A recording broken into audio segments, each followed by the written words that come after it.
Bismillahirrahmanirrahim. Assalamualaikum warahmatullahi wabarakatuh. Kembali lagi bersama Mang Aji di channel History Horror yang akan menemani teman-teman semua dengan cerita horor dan mistis.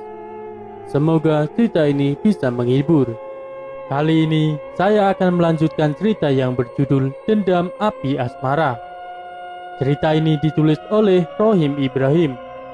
Bagi teman-teman yang ingin membaca kisah aslinya, bisa kunjungi link yang nanti akan saya sertakan di kolom deskripsi. Tak usah lama-lama lagi, mari kita masuk ke ceritanya.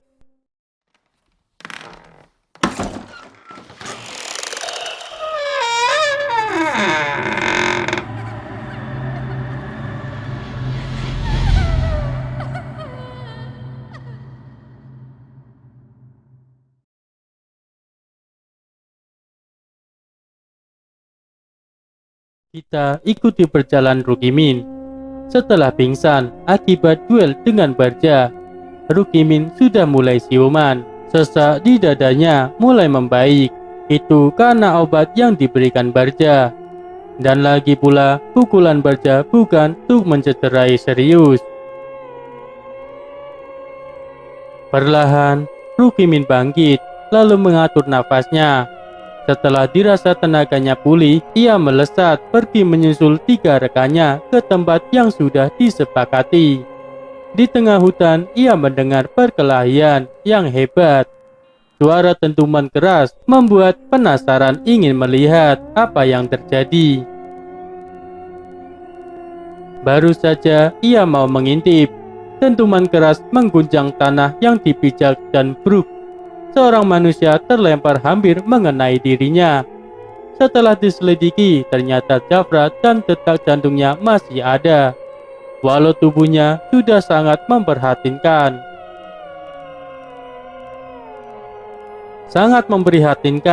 Sebenarnya ia hendak maju dalam pertempuran melawan Barja. Tapi karena melihat Ranggalawe yang bertarung, ia membatalkan niatnya dan memilih pergi menyusul rekan yang lainnya. Sementara Jafra dibiarkan tergeletak dalam sekarat karena sudah terluka parah. Sinar matahari persis di atas kepala. Panas teriknya membuat seorang Ranggalawe keletihan dan terlebih ia habis mengejar Barja. Ia menyandarkan tubuhnya di bawah pohon di dekat sungai. Suara gemercik air menarik perhatiannya. Siapa gerangan yang sedang mandi? Pikir Ranggalawe lantas meneliti ke sumber suara. Ternyata hanya air curukan dari batu, batin Ranggalawe sambil berbalik badan. Belum sempurna berbalik badan, sepintas ia melihat wanita berpakaian kuning menuju sungai. Dan benar saja, Rukimin sedang membersihkan mukanya sekaligus minum. Pucuk dicinta ulam pun tiba. Wanita yang membuatnya kesemsem ada di depan mata. Boleh jadi ini kesempatan untuk PDKT ulang. Dulu ia ditolak karena Barja. Kali saja setelah putus ia berubah pikiran dan mau menerimanya.